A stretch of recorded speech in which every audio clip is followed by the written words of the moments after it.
Good morning, dear students. Once again, welcome back to your session of English language.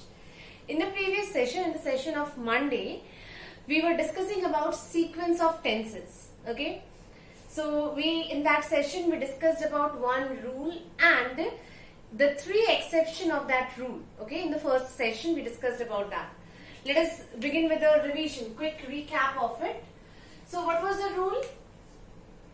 What was the first rule? The rule said that if the principal clause and subordinate clause, I told you what is principal clause and subordinate clause in the previous session.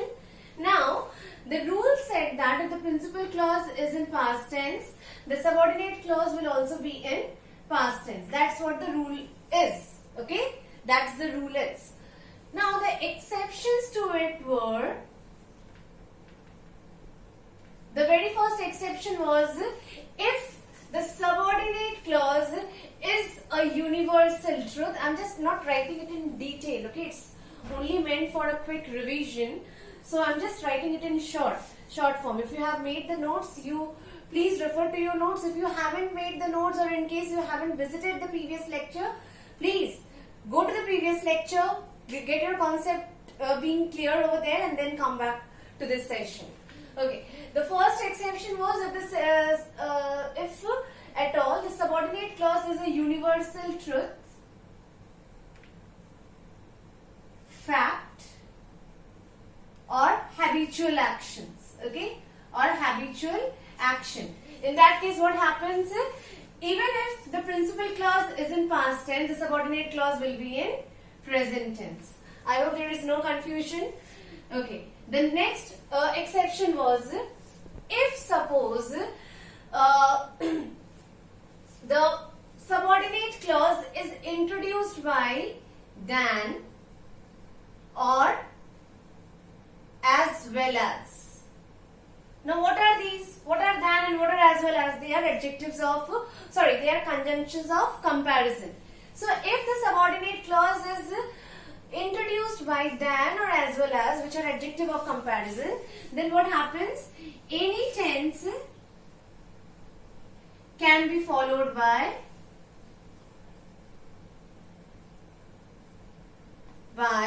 any tense. This is the rule. Okay, any tense can be followed by any tense. And the last exception was if suppose the subordinate clause, if I am writing it here in this section, in this part of the board, then it means that I am talking about the subordinate clause. Okay. So the third exception was that the subordinate clause is an adverbial clause. Adverbial clause, and basically adverbial clause of what? Adverbial clause of place, adverbial clause of reason, or adverbial clause of comparison. Okay, then in that case what happens? Even if the principal clause is in past tense, the subordinate clause will be in any tense depending upon the sense of the sentence. So that was all that we had discussed in the first session, and we discussed the first rule and the three exceptions to it. Now let us move on to the next rule.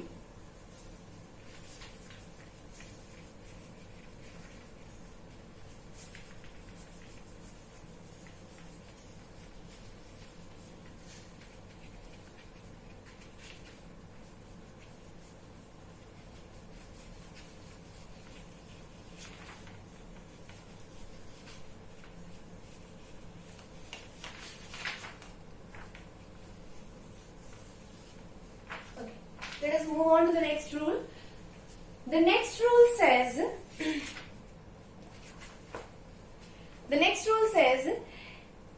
a present or future tense in the principal clause may be followed by any tense in the subordinate clause or as required by the sense of the sentence. Let me write the rule over here for you.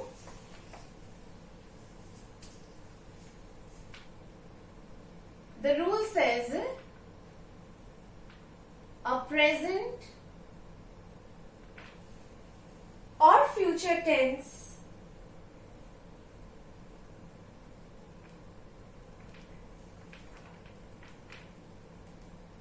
a present or future tense in the principal clause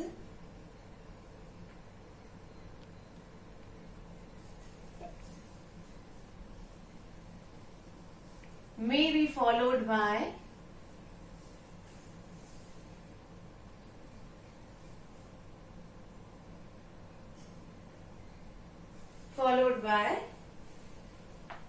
any tense in the subordinate clause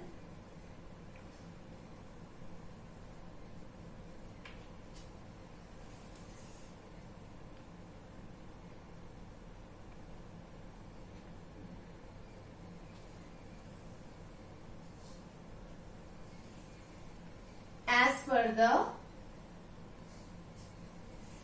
sense of the sentence, as per the sense of the sentence. Let me read out the rule once for you. A present or future tense in the principal clause may be followed by any tense in the subordinate clause as per the sense of the sentence. Now, if I ask you how this rule number 2 is different from rule number 1, okay? The basic difference or the primary difference is, in case of rule number 1, it was the principal and the subordinate clause, and the rule stated that if the principal clause is in past tense, the subordinate clause will also be in past tense. But what is the case over here? The case over here is the principal clause can be in present tense or in future tense. Okay? And if the principal clause is in present tense or in future tense, the subordinate clause need not to be in the same tense, but it can be in any tense depending upon the sense of the sentence. Okay? Let us have one example.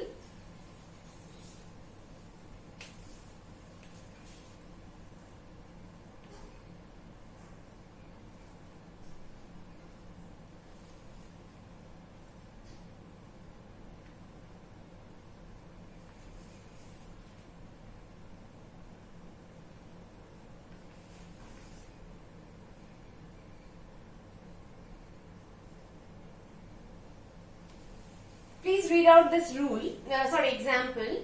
The example is Tanya says that she went to Dehradun. Let us discuss it in a bit detail. See, Tanya says, this is the principal clause. By now, I think after the previous session, by now you can easily differentiate between the principal and the subordinate clause. So this is the principal clause. Tanya says, why principal clause? Because it can stand on its own. It doesn't need to depend on some other clause for the completion of its meaning. On the other hand, that is what? It is subordinating conjunction, and with the subordinating conjunction begins the subordinate clause. So this is the subordinate clause. So when I say Tanya says, this is in which tense? This is in present tense, right? This is in present tense. Now let's come to that she went to Dehradun. Okay, this is in which tense? This is in past tense. Clear? Now there is no confusion. The rule said a present or future tense in the principal clause is a principal clause, it is in present tense. The first condition is satisfying. The second condition is followed by any tense in the subordinate clause. Now what is the subordinate clause over here? It is in past tense. Okay. Now if I ask you why this can happen, why this happens, okay, let us take your example. You can say, like suppose one of you is there sitting there with the name of Asmita. Let us suppose some of you attending the live class right now has the name Asmita. Now if I say Asmita says that, I can say she is attending. Asmita says that she is attending the live class, attending the live lecture. What if you are saying the same thing after the live class is over? Then you will say, Asmita says that she was attending the live lecture.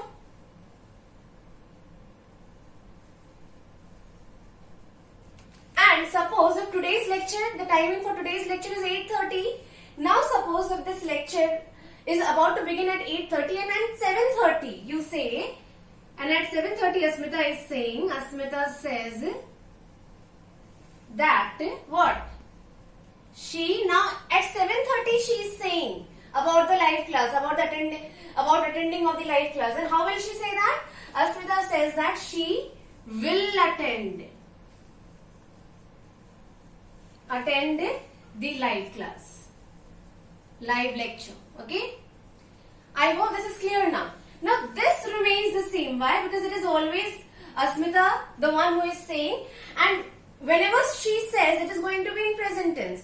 If I say now, it is present tense. If I say 10 minutes after, then again that action is going to be, the action of speaking is a present tense according to that time. Okay. Now Asmita says remains same. It is a principal clause. The principal clause is in present tense. Now this subordinate clause here and here, this subordinate clause has actually changed its time. First, the timing was at the time when she was speaking, so it was present tense. Okay. The second time was, it was already over. This action was already over, so it was in past. Was attending. In the third sentence, it was about to happen, so it is in future tense. The same is here. Tanya says that she went to Dehradun. Suppose if she is planning to go to visit Dehradun, then how will she say that? Tanya says that she will go to Dehradun. And if suppose the action is like a habit, action is it's part of Tanya's habit. Every week she goes to Dehradun, okay, or she travels to Dehradun every month. Then she can even say it like that. Tanya says that she goes to Dehradun, like that. Okay.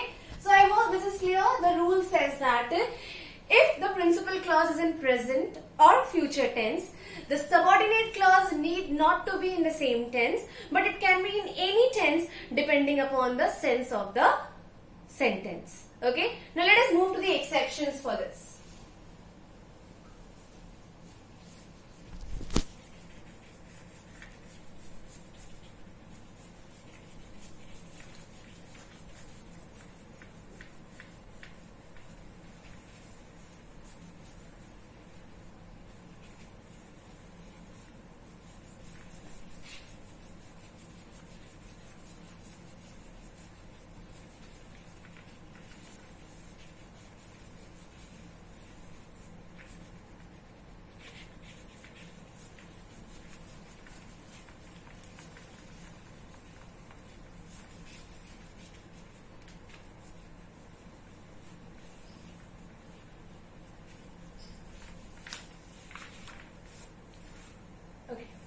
Let us deal with the first exception.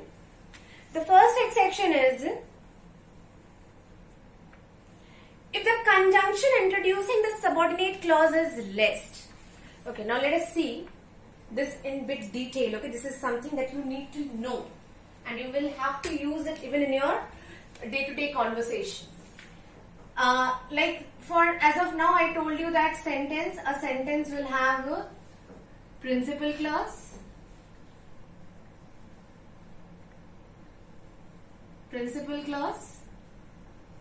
and then subordinate clause. Principal clause or subordinate clause. This is the exception for the second rule. Now in second rule, it has been said that the principal clause can be in present or future tense. No confusion up till here. And subordinate clause could be in any tense. But if you remember, the second exception to the first rule said that if the subordinate clause is introduced using as well as or than, which are conjunctions of comparison, then any tense can be followed by any tense. Similarly, there is an exception, or you can even say it's a note. Okay, it's something that you need to remember. It's a note over here that if the subordinate clause is introduced using lest, if the subordinate clause begins with lest, then it must have should. The modal verb should. Clear? Without should, it would be wrong. Let us have an example.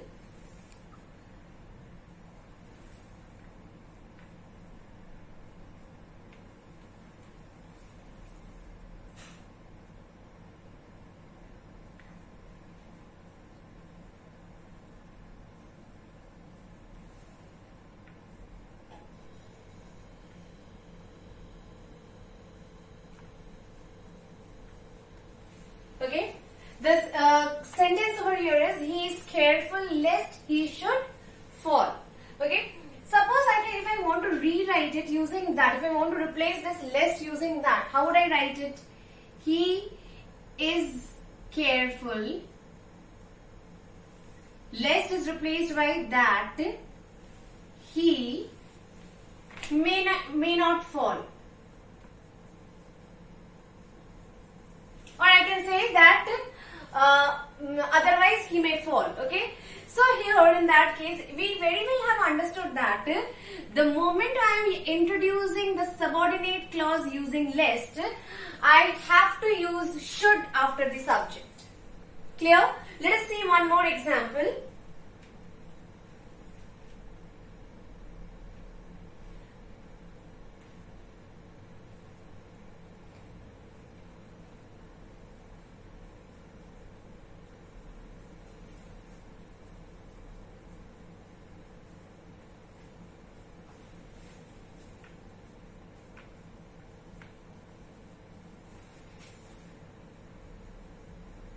He will be, I change this present tense into future tense. He will be careful lest he should fall. This was about rule 2. But what if I write he was careful? He was careful. Okay. If I write he was careful, then this is rule number 1. The principal clause is in past tense. And I introduce the subordinating clause using lest. Then what? Then also lest he should fall. Lest he should fall. So it clearly shows that if the principal clause is in any tense, like suppose if it is in present tense, future tense, past tense, okay, but the subordinate clause is everywhere introduced using lest, then in that case it is mandatory to use should in the subordinating clause. Clear? I hope this is clear. Let us move to the next one. Where a subordinate clause is introduced by as though or as if. The first was subordinate clause being introduced using lest. Then in that case what happened? The subordinate clause will have should. Now what is the case here? The subordinate clause being introduced using as though or as if. Now this is something that you have to pay attention to.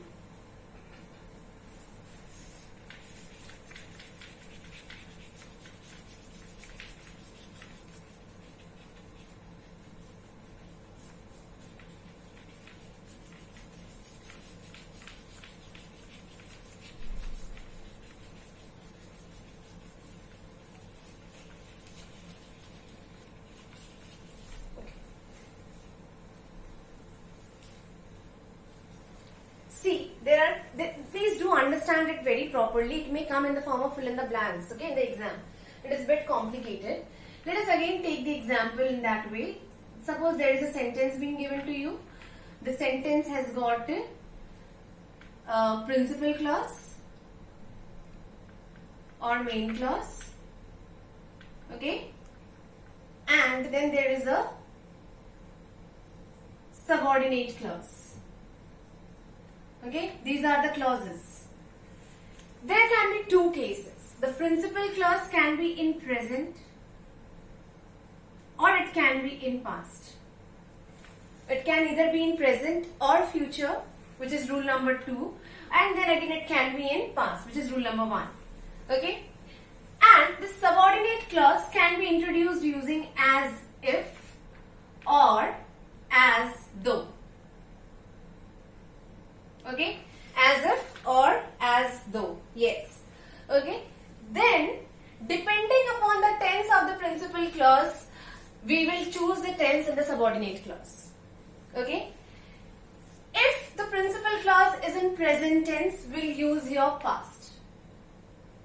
Or precisely we use were.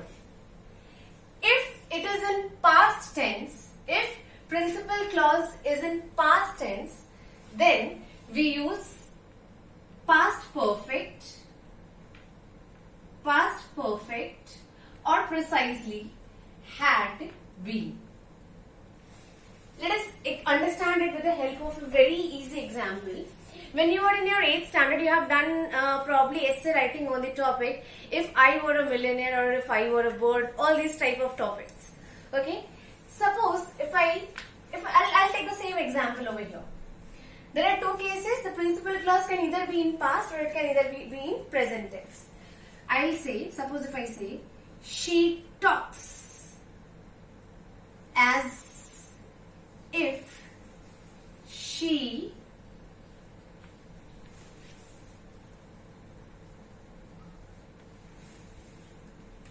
talks as if she were a fairy. She talks as if she were a fairy.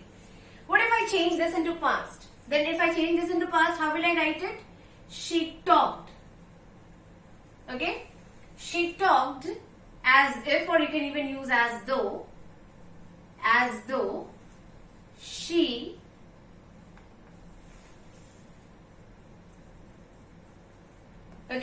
she here.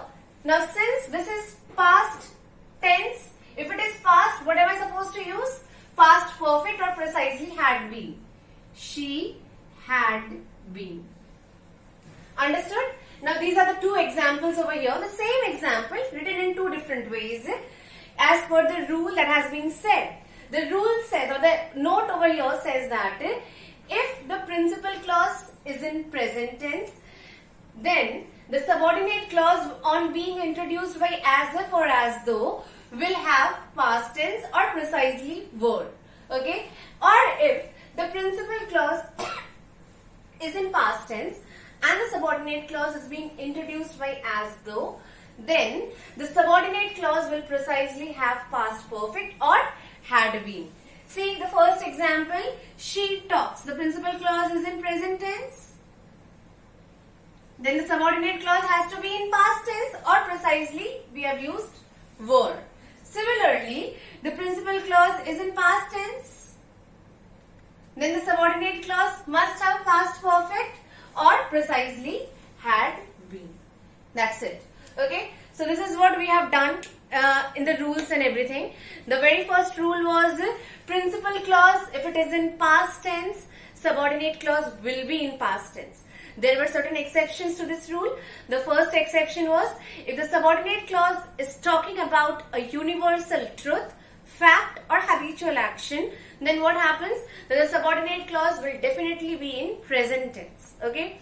The second exception was if the subordinate clause is being introduced using than or as well as, then what happens? Any tense can be followed by any tense. The third exception was if the subordinate clause is an adverbial clause of place, reason or comparison, then it will be in any tense depending upon the sense of the sentence, even if this principal clause is in past tense. Okay. Now let us come to the next rule. The second rule said that if the principal clause is in present or future tense, the subordinate clause can be in any tense depending upon the sense of the sentence. Okay, we have seen examples related to it. And then there are two points that you need to keep in your mind. The first is if at all the principal clause is in present tense and the subordinate clause is introduced using as if or as though, then the subordinate clause will be in past tense or it will have precisely were.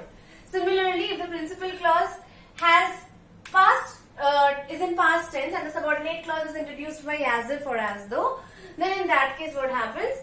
The subordinate clause will have past perfect or precisely had been. The next was if the principal clause, if the subordinate clause is introduced by lest, then subordinate clause will have should without fail. So this was all about this chapter. Okay, I would suggest that if at all you have the textbooks with you, please go through the rules and the examples for today. Okay, just read the rules and examples today. There is like some conditional sentences and all given over here, which I am not discussing now in detail because we'll have a separate chapter for that. Once you have finished going through the rules and the examples, try to solve the exercises which are being given. I think even in your new edition book, this is chapter number 6. Okay, we'll come back to the next session, and once we come back to the next session, we will do something like we'll first discuss the exercises and then we will proceed to something from the point of view of your examination. Okay, so anyway student, happy learning, and please, for those of you who do not have the book, do not worry. The notes, these particular points along with the examples have already been uploaded in the website. Do refer to it and study well, refer to it well and prepare the notes well. Okay, thank you dear students.